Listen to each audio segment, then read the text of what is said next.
கர்த்தருடைய நாமத்துக்கு ஸ்தோத்திரம் உண்டாவதாக. தேவன் நம்மளோட கூட எப்பொழுதும் இருக்கிறார். இதை பார்க்கும்போது எனக்கு இந்த பாட்டு தான் ஞாபகம் வருது.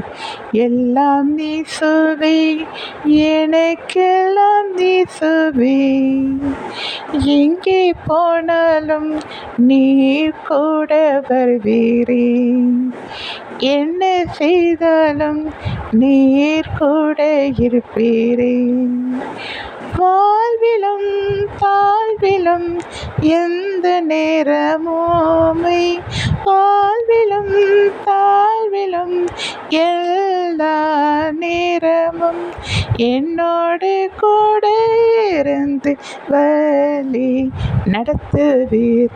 எல்லாம் நீ சுவை, எனக்கெல்லாம் நீ சுவை, எங்கே போனாலும் நீ கூட வருவீரே, என்ன செய்தாலும் நீ கூட இருப்பீரே.